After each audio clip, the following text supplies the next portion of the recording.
Hello everyone, welcome to Tactica, Imperialis and to today's video. Today is going to be another My Thoughts on video, and we are going to be talking about the Warhammer preview online known as Shadow, Iron and Broken Realms. This was the preview held on the 22nd of August 2020, so at the weekend at the time of this video coming out. It was on the Saturday and this is coming live on the Monday. I'm recording this on the Saturday evening, so I've had a bit of time to sit on this and have a think because, well, you should have heard me reacting to it live. The people in my Discord server can attest to some of my opinions on these things. But we've got plenty to dive into in this review, so let's get cracking, shall we? I'll just skip past that. So we started off at 2 p.m. with the Horus Heresy, and we got the confirmation of the release of Horus Heresy Book 9, which is called Crusade. And I think this is the first of the Heresy Black books to have a Primarch on the front cover, because that's Lionel Johnson's model down there, and that is obviously the Nemesis Warbringer Titan as well. If I'm wrong on that, please do let me know in the comments, but I think that's correct. We get confirmation that they will be out on September the 4th, as well as Lionel Johnson, I believe, is going to be September the 4th as well. And we also got a look at a brand new, proper close-up look at a brand new unit, the Tactica Terminators. So when these flashed by in the trailer, I assumed these guys were going to be the Atramentar, the elite guards of Conrad Kurz, led by Captain Sevatar, but it turns out they're not. So they're not the Atramentar, they are the Tactica, elite butchers and killers even by the murderous standards of the Night Lords. So yeah, super evil murder buggers Terminators. Yeah, okay, I'm here with that.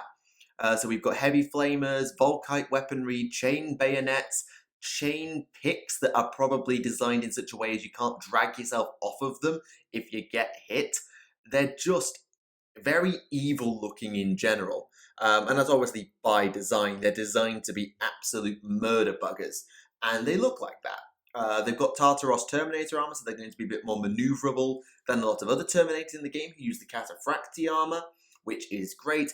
And obviously you've got all of these extra little details like flesh tabards and skulls and fingers, and they're just creepy.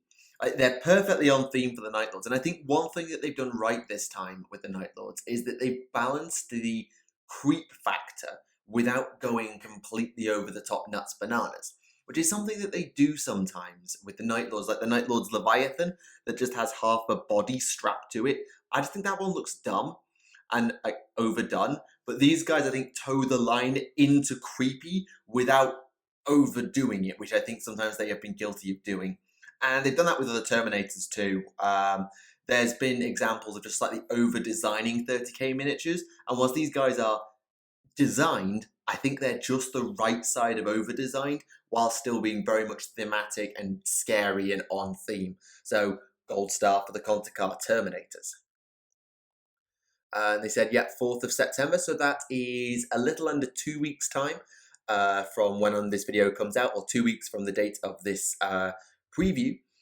So hopefully we'll get our hands on that very soon, and hopefully they properly update the Night Lords, because I've heard bad things about the Night Lords in Heresy in terms of power, because apparently they're kind of bad, or curses at least. We then went on into Necromunda. So the one thing I will say about this show is that they didn't take any breaks between segments, so it went from segment to segment to segment to segment with no breaks, or maybe very short breaks in between like 1 or 2 segments, but not all of them.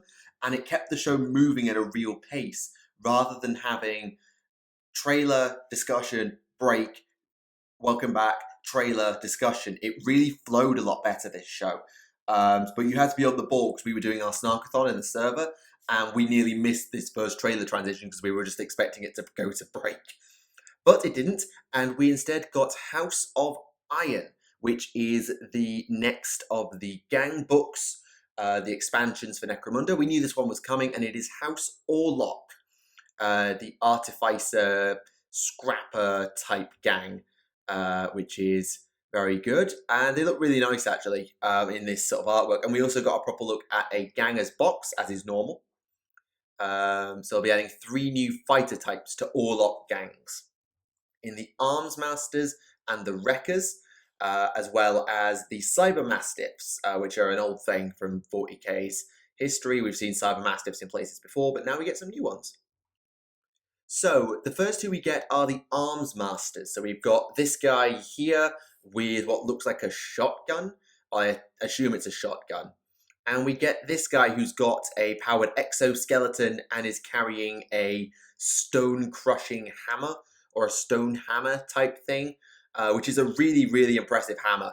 I think the exosuit's gloves are a bit bulky, but then again, I think that's the point. But one thing that we did notice that has stuck with me is it's the same model twice. It's hard to tell on these ones, so I'll point it out again in a minute. But if you look particularly at the legs and particularly at the legs, they're very much in the same walking pose with the same shin guards on both of them. It's hard to see the torso of this guy, but if you look at that gold chain, they appear to be the same torso and jacket as well. They just added some spikes onto the exoskeleton, one and some outer bits to the exoskeleton. So it looks like you'll be able to create 2 Arms Masters designed the way you want, using the same sprue, rather than having to have one of each. 1 hammer, 1 shotgun. You could have 2 hammers or 2 shotguns. I don't really know how Necromunda's mechanics will allow you to do that, but it's something you can consider. And further evidence, look at that belt buckle. You've got a skull there and there. So I think it's the same model twice, just with different options. And you really see it with the Wreckers, with their jump boosters and all of that. So you've got 2 flying and 2 standing. So you've got this one here with like a stub pistol, this one here with dual hand flamer type things.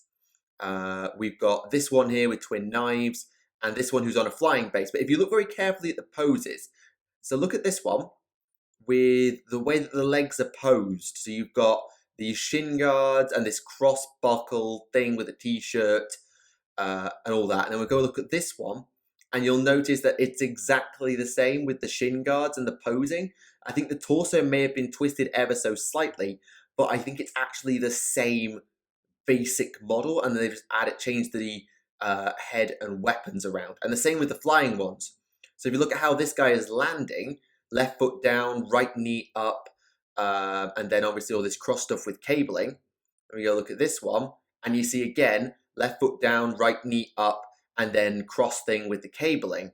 I think it's the same model twice, just repeated to allow you to have a bit more custom options, whilst also saving space in terms of frame design. So I expect we'll see 2 repeated sprues in this box. And that's further backed up by the Cyber Mastiffs, who look very different on the surface, these cyber enhanced guard dogs.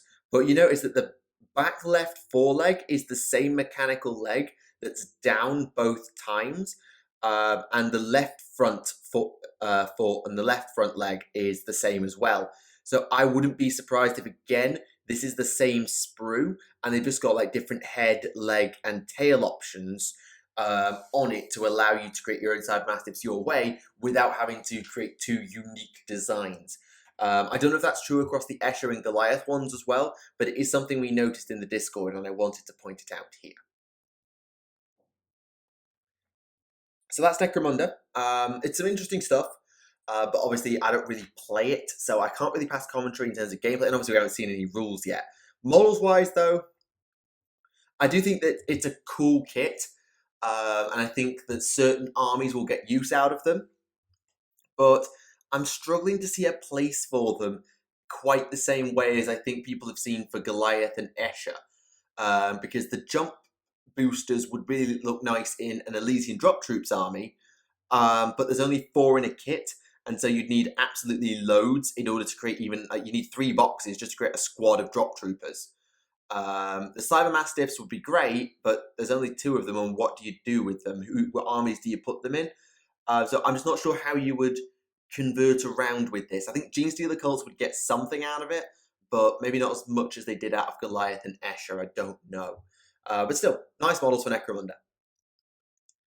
Then we transitioned into 40k, and I think rather sensibly, they get 40k the back seat for this reveal. They did show off something new for 40k, but they didn't dominate with all of this stuff.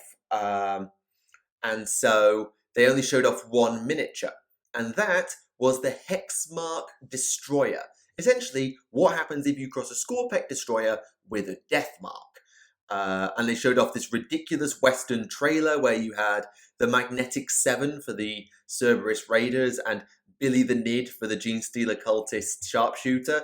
And now we've got the Dimensional Planes Drifter who pops out of Dimensional Oubliettes with 6 pistols and blasts everything. So some of the rules they mentioned for this thing is it can hit on 2s, it might reroll 1s, it can attack twice or something if it kills stuff. Essentially, this is a hero model who I believe is in the elite section, according to what I heard on stream, which says, oh, that's a nice horde you have there. Be a shame if something were to happen to it. It's a one-bot horde-deleting machine, I think is what they want this to be, and it's very different to the Death Marks, who are character-deleting machines. This is a unit-deleting machine, and hopefully they won't make its guns too ridiculous, because, well, it's got 6 of them. So if they make the guns sort of strength 4, AP -1, damage 1, 12-inch range, something like that, but obviously it's got 6 of them, so we can fire 6, 12, 18 shots, and so it will be really good at thinning out hordes, but against elite units will struggle, and I think that's the role it should fill. Though I don't know if it's a role that the Necrons need filling, because, you know, anti-infantry is not something they have a problem with all the Gauss and Tesla weapons that they've got lying around. Still, it's an interesting sculpt. I actually quite like it. I think it's a bit silly, I'll be honest, with all the cabling and all that stuff, but it's interesting. It's definitely interesting, and I like how the fact they try to justify how it works by having this power core connected to all the power cables to the pistols, and all its arms are pistols, and it doesn't have a melee weapon and all that. I think it's cool. It's not a model I would own, but it's cool, and I've seen several memes with it already, so it's achieved its purpose, I think. It was slightly already in meme territory, and now it has firmly established itself in meme territory. They also then showed off a new expansion pack for Crusade called Beyond the Veil, where you get to play games in the Pariah Nexus, new missions, new war gear, new battle traits, battlefield conditions, yada yada yada. Essentially, if you play Crusade, you might like this.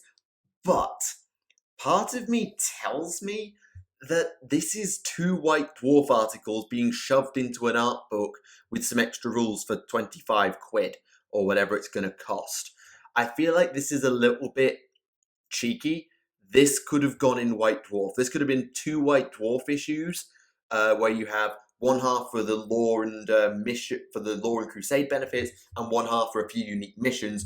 It kind of feels like it could have been done in White Dwarf, but they've given it enough depth that they felt, actually, no, we need to push this as its own separate expansion.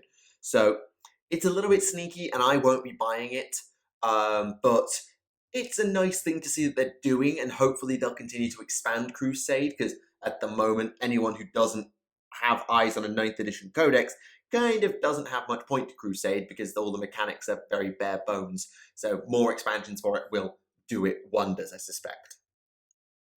They also showed some new terrain. Well, actually, it's not new terrain. It's from the starter sets, apart from this thing on the left, the autochoral transmitter. There we go. This thing right here, which I'm sure many people will have memes about what it exactly does. This autochoral sing songs of the machine god type machine thing. But it's good to see the terrain from the starter box is getting expansion and being sold separately, because it's actually quite nice terrain. I probably won't be buying it because I'm focused on my AOS terrain at the moment, but it's a nice box nonetheless. They also put out chapter approved tactical deployment. Now, this is weird. So it's about essentially giving players control over their scenery. It contains 18 match play missions, which allow you to bring your own themed terrain and use it to create a balanced battlefield for close fought games. Okay, right. Let's talk about matched play and allowing players to bring their own themed stuff to create game balance. I have a horrible feeling that those two things cannot coexist. I'm not saying this can't work, sort of like a slightly chaosified Imperial Basilicum, or Basilicanum, I think it is, that instead of benefiting Imperium units, benefits Chaos units. Okay. Or maybe a defense line that's now got defense turrets that instead of having heavy bolters, it's got burst cannons or something. Okay. But that leads to a risk of game balance, because if you tell players you can bring your own terrain to games and we expect the game to be balanced as a result of you doing this, that's dangerous, because whatever rules they set for the system, there will be players who want the ultimate tactical advantage playing the system to get the most obnoxious terrain that they can. Either the most line of sight blocking, or the one that gives out the biggest buff, or the one that does X, Y, Z, whatever. This system can be gamed. And for TOs, which is what they suggest it for, it's also really good for event organisers, because you don't need to paint 500 ruins to populate the tables, run a tactical deployment event, provide tables on a roof, and the participants will bring the rest. If you're a TO, honestly, TOs, tell me this in the comments. If you are a TO, would you ever trust the terrain layout of your board to be done by the players if you wanted a fair and balanced tournament? Honestly, would you rather have it where, yes, you've got to do a lot of prep work, but you set out the battlefields and the terrain and all of that? Or would you rather have it the players bring their own terrain and make do with what turns up? Because you'll have 10 to 20% of players who won't bother bringing any. You'll have 10 to 20% who will just bring the bare minimum and not paint it, because terrain is long-winded to paint. Trust me, I know. You'll have those who super game the system, those who do it naturally and sort of narratively. And can all that coexist in a tournament environment? Honestly, I'm curious what you think as a TO, because I look at this and I just go, this is not going to work for game balance. As a narrative mechanic and an open play expansion, brilliant. As a series of themed mission packs, great. But for organised play, for competitive play, no, I can't see this working. Now, I know there's a difference between matched and organised play, where matched is just the one with points, and organised is tournaments, and this is said it's designed for matched play. But they clearly want it to work for organised play too, for tournaments, and I can't see it coexisting to let the players design their own terrain and game-balanced battlefields as a result. Is that going to coexist? I don't know. Also, imagine that all tournaments went over to tactical deployment. Now, if you want to change your army to, say, the new flavour of the week, or maybe flavour of the quarter, say, because the next round of nerfs hasn't come out yet, you've now got to pay not just the army up to 2,000 points or whatever the new tournament format's going to be, you also have to bring the terrain and theme it appropriately. Are you going to do that? Well, you might, but it's a lot more work to get an army from an idea to a tabletop. It's going to take a lot more time. I like the idea in concept, I just don't see how it coexists with competitive, organised play and tournaments. But let me know in the comments if you say different, because whilst this is a sticking point for me, I can see the potential and I know what they were going for. Right, now we get into the fun. So, I'll be honest, I know we've been going for however long we've been going, but now I'm going to have a long ramble, because, oh my god, the back half of this show was amazing. Sorry, it just was. So we got Warcry, and they revealed the new expansion for Warcry via the medium of Sparta-Kick. So Warcry Catacombs, or Catacombs, however you prefer. The dungeons beneath the Varanspire, complete with lava. So this is where we get the debut of the Khainite Shadowstalkers, who actually get some new models that we haven't seen before. So this one is a brand new miniature that I haven't seen before. This one, shooting a fireball type thing, that's new, and that's a really nice miniature. That one looks like a classic witch elf. You've got a Sister of Slaughter, but with a punch dagger. We've seen this model before. Another Sister of Slaughter-like miniature. I really like this model. Very witch elfy. You've seen the shade type thing from last time, and the presumed champion. So we've seen some of those, but not all of them before, and they're absolutely ruddy gorgeous, and I want them. We also get the Scions of the Flame, who we've seen before, but I'll flick through for people's benefit. These are the Scions of the Flame. These are the ones from, I think, Online Preview 2, back when. This is the only miniature I wasn't sure if I'd seen before, but I think I have. So that's the Scions of the Flame. And they are going to be part of a new boxed game with this board. Look at this thing. So this is the Catacombs board. And a lot of people have been getting Warhammer Quest vibes from it because of the doors and the scenery layout and all of that. So if you're a Warhammer Quest fan, then you might enjoy this. For me, it kind of reminds me of a Doom level, like an old school Doom level, where it's very much lots of doors, impassable pits that you might have to jump over, runny gunny type sort of thing, and it's really cool as a result. I don't know if I want to buy the box because I have no real use for the Scions of the Flame, and the terrain, whilst cool, is so chaosified that it won't really suit me as an Order player. But it's still really cool terrain, and the board's lovely. And on the bonus, on the other side, it comes with a more classic Warcry board and some sparse terrain to allow you to play classic Warcry as well as Catacombs, which is great. Hopefully, though, we'll see the Shadow Stalkers and the Scions of the Flame come out on their own soon, so that I can get my hands on some Shadow Stalkers, because they will have rules in the Daughters of Cain book. I do not guarantee. I would not be surprised, because they are Agents of Barathi after all. Then we went to Underworlds, so we went from one specialist game to the next, Underworlds, and the new season, Season 4, Direchasm. And if you weren't sick of elves already, you're in for a treat.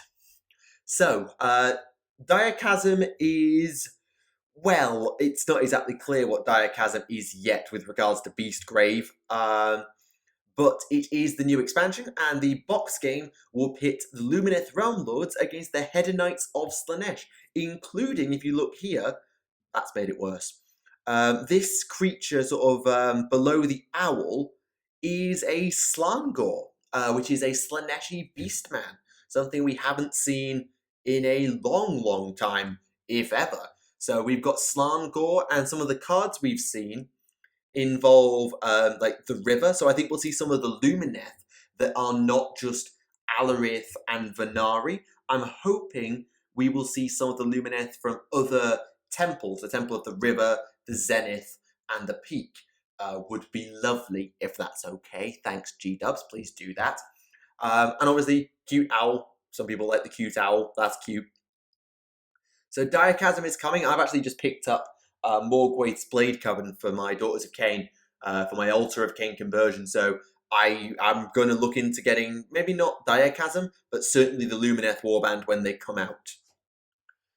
They also showed off one of the upcoming warbands, well, a miniature for them, and that is a Chameleon Skink. So in Season 4 in Direchasm, we will be getting a Seraphon warband. A lot of people in my Discord were very happy about this. For me, it's a lizard man. That's great. Some new Saurus and Skink designs would be lovely. Thank you much. Moving on. It looks good, though. It's a really nice Chameleon Skink. They also said as a send-off to Beastgrave, they were bringing in Arena Mortis, which is essentially a, what was it? 3 to 6 player 1v1v1v1v1v1. It's essentially a up to 6 player battle royale type thing, expanding on White Dwarf rules. You've got power decks and single fighters. And so I think they also said they were going to add some balancing mechanics for like keeping the Cainites fair against the Ogres, for example. That will be coming in September, as well as universal cards for the base game as well. Though, as one person said, welcome to the new expansion of Who Could Draw the Most Cards. Apparently, if you draw cards, you win Underworlds, so I'm told. In fact, I own 2 Underworlds warbands, and I've never played a game of Underworlds, because I've got Zarbag's Gits as well, and I'm going to get the Lumineth ones, and I'll get the Igneth ones when they come out, because they're always lovely miniatures. But I can never seem to find the willpower or the time to actually play the game, mainly because I've got no one to play against. Sad now. Right, let's tear myself up. Moving on. Age of Sigmar was the main event, and oh my god, this main event. Right, if you thought I was gushing so far, abandon sanity, all ye who enter here. This is going to be Tactica going off a little bit, because I am so thrilled. So, right, starting off, Shadow and Pain. This is a new box game for Age of Sigmar in the same style as the Carrion Empire box from a ways back, Loon Curse, the Tithe of Bones. I forget the name of the blooming Ogres and Ossiarch one. Anyway, it's a box game where you get a couple of new heroes and a little bit of army boxes for two specific factions. In this case, Daughters of Cain and Header Knights of Slaanesh. Yeah, we've got more Slaanesh here. And this is the armies. So as you can see, you've got 10 Melisai, 5 Kinnerai, and a new character, versus a Chariot, which may or may not be a Hellflayer, 10 of the Hellstriders, the Mortal Slaaneshi Cavalry, 10 Demonettes, and a new character. How balanced this box is, I don't know, because Blood Sisters are the nuts, and Blood Stalkers are hot garbage. Or at least they were. I haven't played AOS in a while, in terms of proper gameplay, but that's how I remember it going. So how balanced it is, I don't know, but then again, that's not really the point. These are the characters. First off, for Slaanesh, the Lord of Pain, which is the first mortal Slaanesh hero that the Head Knights have access to. You can have Chaos Lords of Slaanesh, I think, in Slaves to Darkness, but the Head Knights haven't had a unique hero that is mortal. All of their heroes have been demons, including Celeste, the Mask, what's her name? The Named Keeper of Secrets. What's it called? I've forgotten. Doesn't matter. But this is the first mortal one, to my knowledge, with a big soul piercer mace, and they channel the pain received in combat to those who inflicted it. So I'm suggesting in my head that every time they take damage, they either debuff or damage the opponent. And it's a really nice sculpt. I've long stated I don't like Slaanesh, but I like this design. It's got really nice aesthetics in general, but with just the right amount of creepy. Like, the face has got like clamps around the jaws, and everything just seems slightly out of proportion, and the belt is a leering rictus, and the shoes, oh god, the shoes. It's just creepy enough to be Slaanesh, whilst also maintaining the aesthetic pleasingness in overall aesthetic that comes from Slaanesh. Also, the back thing is like stabbed into his back, and that's just creepy, creepy, creepy. Moving on. The Daughters of Cain, however, get the Melusai Iron Scale, the most vengeful souls among the elves, resistant to hostile magic, and chuck out mortal wounds by turning enemies into statues. Excellent. This model is lovely, lovely, lovely. I love this model a lot. The headdress really reminds me of Marathi.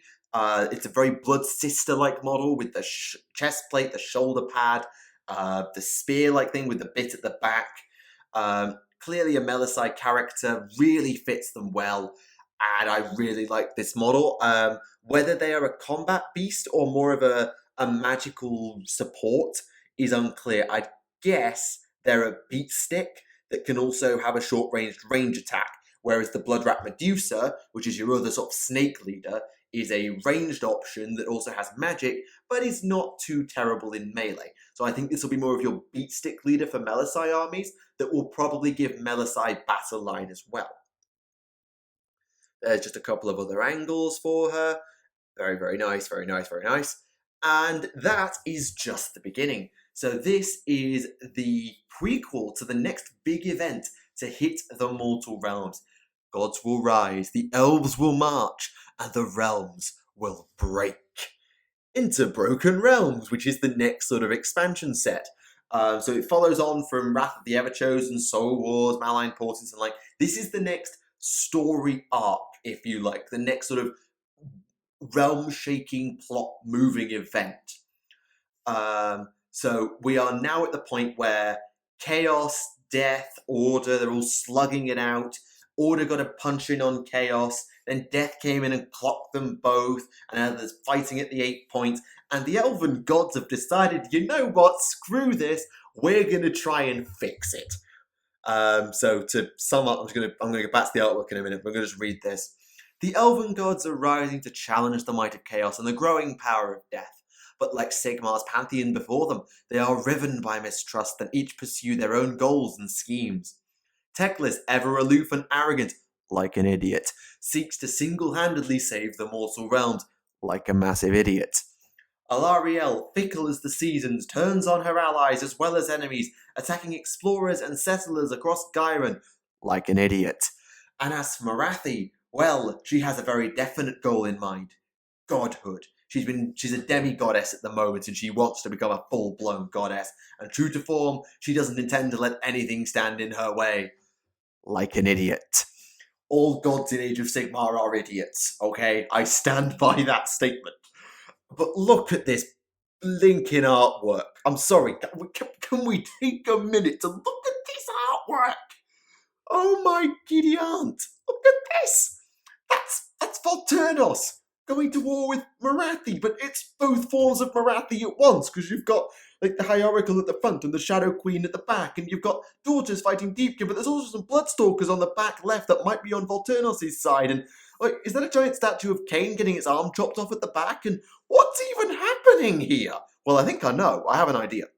So what I think's happening here is this is Morathi's ascension to godhood, the ritual that she needs to finally sap the last of Cain's power and become a goddess in her own right. And this is her apotheosis moment as the Ideneth and presumably the Lumineth as well race to stop her. Because if she does so, the balance between light and shadow will break.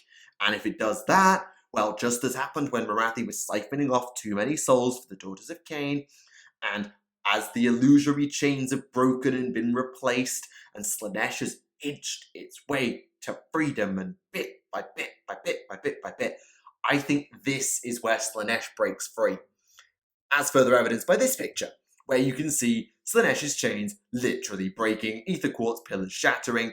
I think that Morathi's going to cack this up so bad that Slaanesh is going to get out.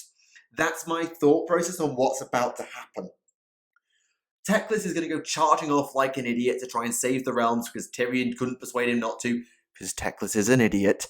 And from there, we get the plot arc of the Lumineth try and novelly annoy everyone, and everyone starts smashing them. The Ideneth are now exposed. They're on the run from Nagash in the realm of death.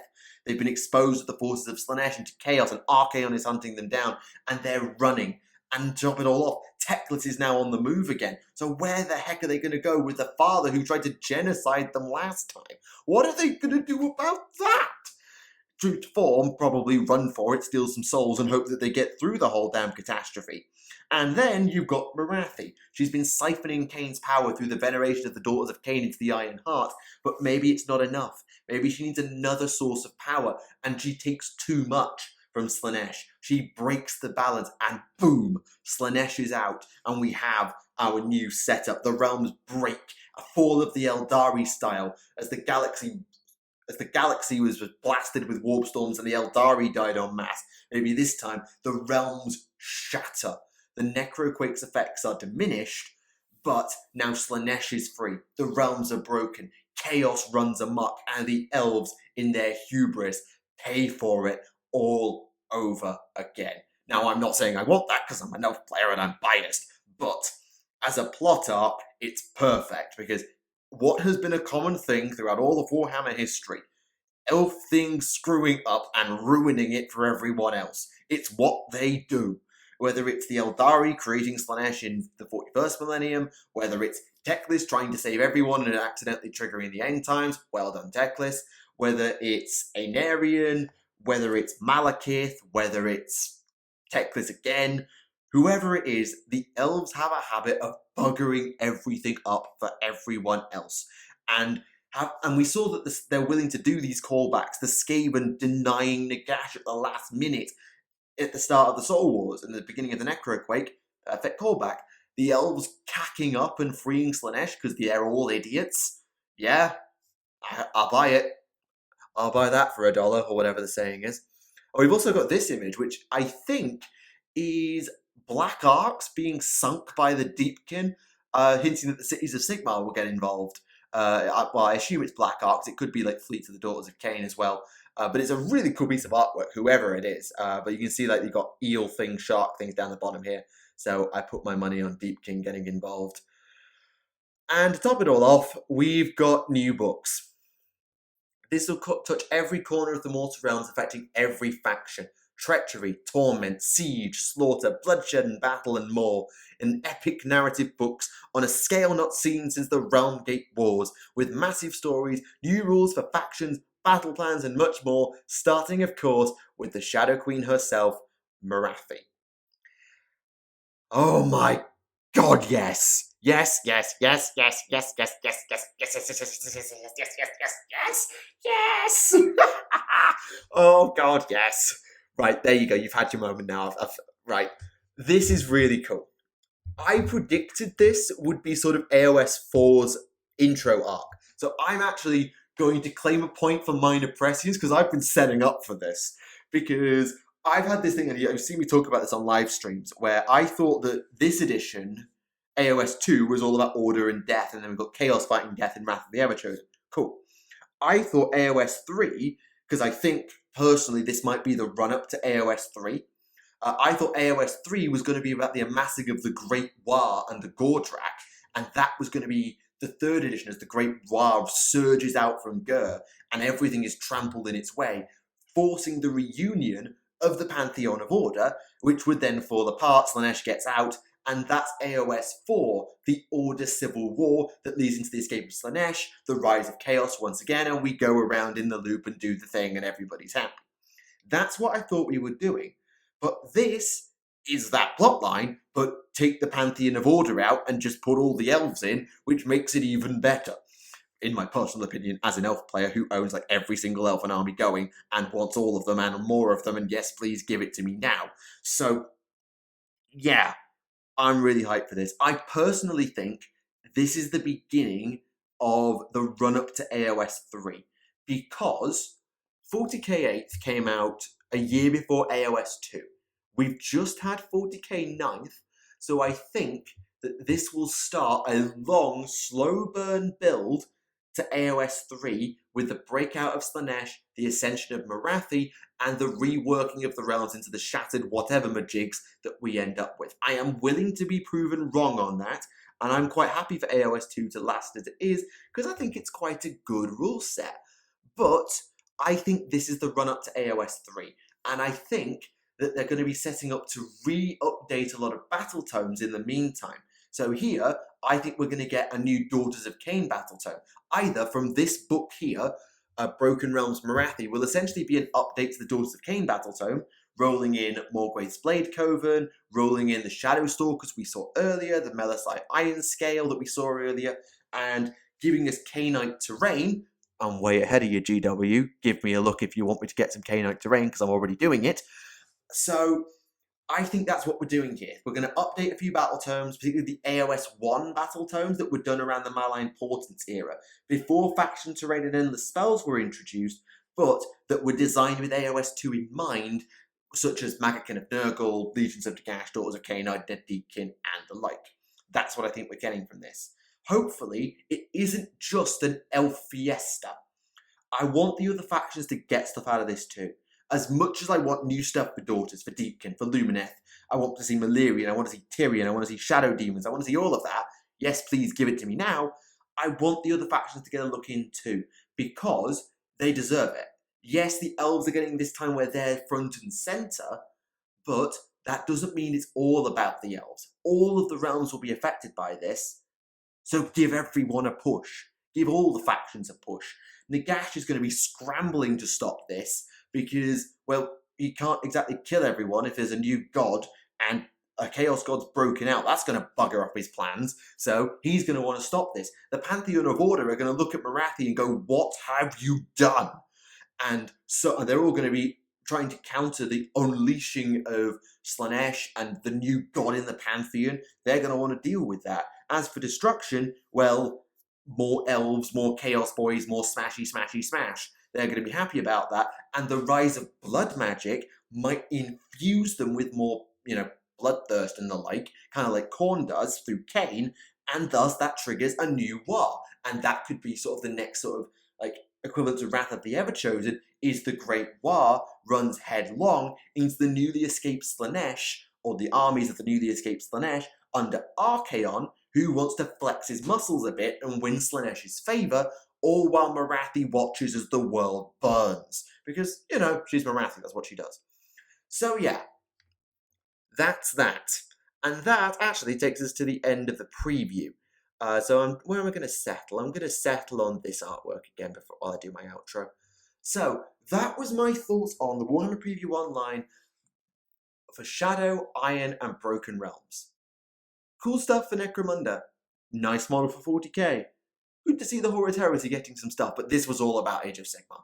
Whether it was Warcry getting a new expansion in the catacombs of the Baron Spire and the release of the 2 previously seen warbands, whether it's Underworlds getting its new expansion, bringing in Slaanesh, Lumineth, Lizardmen, or whether it's the base game adding in a new box game, new fluff, and building up to the next big story arc, that being Broken Realms, the Elven Civil War, and the breakout of Slaanesh itself. There is so much to look forward to, and if you've never explored Age of Sigmar before, there is no better time. Because, sure, you might need to catch up a little bit on what Nagash has been doing, and sure, you might need a bit of stuff here and there, but you've now got a familiar person to get behind. Morathi, who you might remember from the old world. Slaanesh, everyone knows who or what Slaanesh is. You've got something you can connect to now. And now, as the realms prepare to shatter, you can build with the community who are already here, and I guarantee I'll be doing videos on this. I know I've said no AOS lore in the past. I don't care. This is Elf Lore Fiesta. I'm covering it. And so, this is the perfect time to hop on board. The new models for AOS look great with the Shadow Stalkers and the Iron Scale. Even the Lord of Pain, I don't like Slaanesh, but it's a nice model nonetheless. Oh, I'm so up for this. Give it to me now, please. Please, please, please, please, please. So, thank you very much for watching. This has been Tactica Imperialis, and this has been my thoughts on the online preview for Iron, Shadow, and Broken Realms. Thank you very much for watching. Let me know what you think in the comments below, and goodbye.